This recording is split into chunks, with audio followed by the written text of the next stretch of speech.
Hey guys, so it is already time for June favorites. I can't even believe it is July 3rd, just crazy, or 2nd, I think it's the 2nd.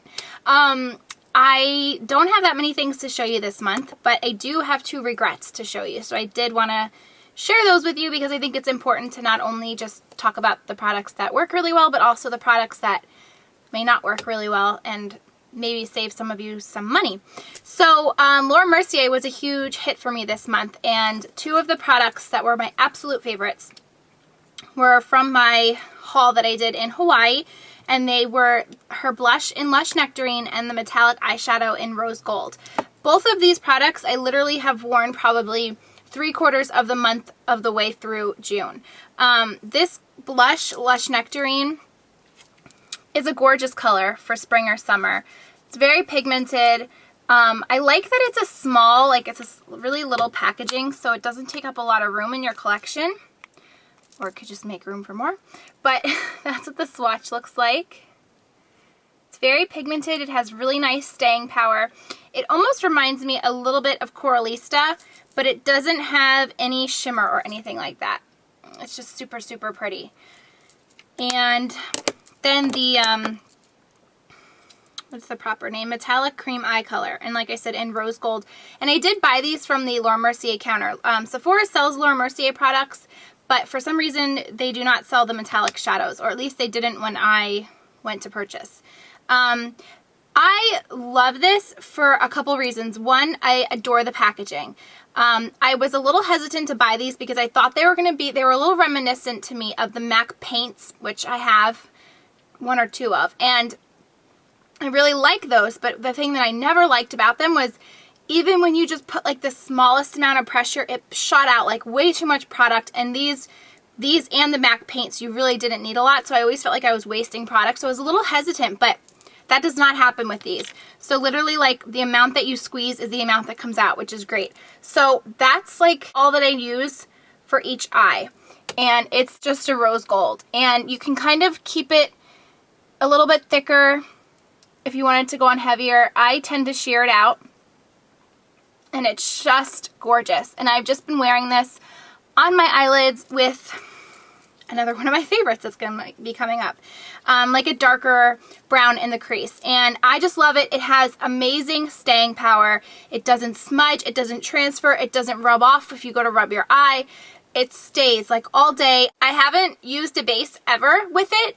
I really don't think that you need one. I don't have oily lids. If you have oily lids, I would suggest trying a base, but I never had creasing, nothing like that. It's an amazing product. If they have more unique shades, I would be very tempted to pick them up, but I don't want to get any product or colors that I already have in my collection. So those were huge hits for me. Another eyeshadow product is NARS Galapagos, and I can't remember if I had this in my favorites last month or not, but I know I've talked to you guys about my love for this color. It's a dark chocolatey brown with a lot of gold shimmer, but it's not a gold shimmer that applies that way. It usually blends out. Literally, I've worn this color every day this month with something on my lids. The pigmentation and payoff is ridiculous. It's so good. Never disappoints. I have it in the crease today with Mac's Naked Lunch on my lid. It's just the most amazing crease color. I can't say enough about it. I have made such a dent in this color, and I've been using it to smudge underneath on my lower lash line, and it just gives this amazing like smoky sultry effect without having to even use like black liner or anything like that. So highly recommend this color from NARS. Okay, the only other blush that shared the month with Lush Nectarine is NARS Cactus Flower.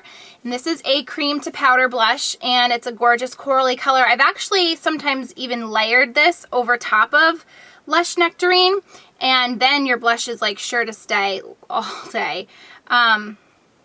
So here's Lush Nectarine, and that's Cactus Flower, and I got a little Galapagos in there, so it looks a little dirty. I think it's safe to say that NARS makes the best blush, the best cream blushes, and probably the best blushes too. But they apply so nicely. They dry down to a powder feel, but they don't move. Like, they're so amazing. And this, it has some gold shimmer in it, but it's not, it's very subtle. and it almost kind of takes the place of a highlighter, so you really don't even need to use a highlighter. Really love this color, would definitely recommend it. And then sticking with that, one of the brushes that I used pretty much this whole month was the Real Techniques Expert Face Brush. It looks like this. And I initially bought this to use as a highlighter. I have not even used this once as a highlighter. I started to use it as a applicator for cream blush, which was with NARS Cactus Flower. And it's amazing for that. I'm actually going to get another one of these because I like it for two different things. But it picks up the perfect amount of color, blends it, places it on your cheek perfectly. It's such a good brush. It doesn't waste product by having too much of it absorb into the brush. It's just an easy brush to work with and perfect for cream blush application. The other thing I love this brush for has been for my liquid foundation, which at the moment is Chanel Vitalumiere Aqua, which I technically probably could include in this video, but I've only been using it for a week or two. But I love it. Anyway, so basically I've been using this for that. A lot of people had asked me if I was using this for my liquid foundation, and that's not why I purchased this brush, but it ended up being what I use this for. It's amazing. I basically get the foundation on like 2 fingers and I kind of just, you know, dab it over my face, and then I use this brush to blend it in. It blends so nice, and then after I put the concealer down, I blend it again with this. And then I've even been taking this and putting my cream blush on with it. Like, it's such a good brush. I recommend everybody have this. I like this brush even better than the stippling brush. Like, if you only could get one from this line, I would get the Expert Face Brush. It's amazing.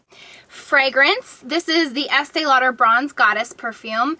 They come out with this fragrance every year. They might change the packaging, but essentially it's always the same scent. And I purchased this at my cosmetic company outlet. So if you're near one of those, you could save yourself some money. But this, I swear it's in like every year, this time of year favorites, because I just love it. Like, as soon as the warm weather hits, this is all I wear. Like, I love it. And I get so many compliments on it, and it just literally smells like the beach.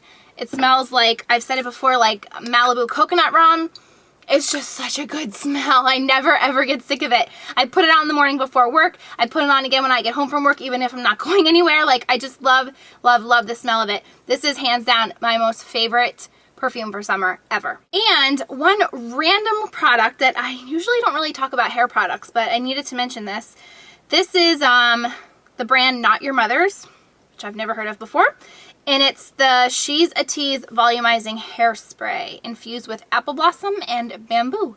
And I got this at CVS, and I have been using this a ton this month. With my haircut, I've been curling it a lot, and because my hair is shorter, it doesn't hold the curl as it did when it was longer. So I needed to find like a good hairspray that would hold it for me throughout a work day. And to be honest, I had no idea about this. I never even heard a review or anyone talk about it. I literally picked up the prettiest packaging. And that was how I decided to get this. And I really like it. I think it smells really nice. It definitely holds my hair. It has like a super fine mist. It holds your hair, but it doesn't like make it crunchy. Do you know what I mean? Like, it doesn't give you that like, you can't run your fingers through it because it's like stiff and gross. So this was a really good like blind purchase for me that I've never, like I said, knew anything about, never heard anything about. It was a product I hadn't researched for hairspray because I've never really been one to use hairspray. I literally like was at CVS one day and I was like, I need to get hairspray, and I went to the aisle and I was like, oh, it's pink. Okay, so we're up to my regrets. And technically this one, okay, I'll just start talking. This is the Jordana Fabu liner, the liquid eyeliner, and I got it in black. It's like the little pen. Here's the thing with this. I like the product. I think it's a really great product. It's a very easy application. It's like, if you're not very good at drawing eyeliner or practicing cat liner, or you don't want to dive into gel liner yet, I think this is an amazing starter piece. The only thing I don't like about it is it transfers. And with any of my other black gel liners and even liquid liners in the past, like, that was one thing that I never had to worry about. And I've used this a couple times, and there's certain times and throughout the day I'll have like an itch or something on my eyelid. It like rubs off onto my finger, which I don't think that's normal. And I don't know if it's, you know, the heat or I don't know, but it's kind of annoying. But compared to the other liners, liquid liner that I've tried in the past, and my MAC Black Track and my Inglot AMC liner, like none of those I have to worry about transferring. So that's kind of a bummer for me. Like I said, it could just be my skin type that it doesn't work with, but I just don't, I want a liner, especially in this heat, that I can depend on and that I don't have to worry about like smudging or smearing or rubbing off, you know, because sometimes I'll like itch my eye and forget that I even have makeup on, and I don't want to be worrying about that. So, okay. And then the last fail that I have is such a disappointment for me because I really thought I liked this and I really wanted to like it. And before I told you about this, I wanted to really make sure I didn't like it. It's the Revlon Just Bitten Kissable Balm Stains. And I only have one, and this is in the color Precious. And I have used quite a bit of this because at one point this was all I kept in my purse for a couple of weeks. But if I, you know, twirl it down all the way, that's where it's at. I really like the color of this. I think it's like a very easy nude for anybody to wear. Literally, it's just like a nude. It has a nice like pepperminty scent. I wouldn't really call it a stain because it's such a light color that it easily wears off. Like I was finding that I was applying it and reapplying it like after I would drink, you know, a bottle of water or something. Like I had to reapply it. And, you know, in my opinion, a stain is a stain. It shouldn't rub off. So that was kind of a negative, but I've heard mixed reviews about these, and I think it probably does depend on the color that you pick up. This is such a light color that it happened, but I feel like if you had a darker color and a more of a stain-like color, you probably would have better luck. As far as it being a balm, I would say that it does the complete opposite of that. It really dries my lips out. I was finding that because the color was wearing off so quickly, I was reapplying it, and it feels good for like the first 5 minutes that it's on your lips, and then after that it's like you feel like you're drying out. And I don't find that with the lip butters. The lip butters to me are very moisturizing. I know other people have found them to be drying, but with these, I have to say I do find them very drying, to the point that I was like still reaching for like a chapstick or my Coors lip butter because this was totally drying my lips out. I liked keeping this in my purse. It was a nice go-to, you know, all-in-one multi-use product, and kind of a fail. So I don't think I'll be purchasing any more colors. I have a bunch of the Tarte Lip Surgences, which I love, which they moisturize, they stain, they're everything. I haven't tried the Clinique ones, but to be honest, like I'm pretty set with the ones that I have, and if I don't have colors in that kind of product, I have it in another, so I don't really have any other desire to try any more of these, but I just wanted to let you guys know. Again, I don't know that I'm giving the best review because I only have one, and I can't tell you because this is like the most nude of them all. It might be a different situation with a darker color or a more vibrant color. I really like the packaging. I like that you don't need to have a sharpener. It's easy, but it just didn't work for me. So that is all of my favorites and 2 regrets for the month of June. I hope you guys enjoyed this, and I will see you soon. Bye.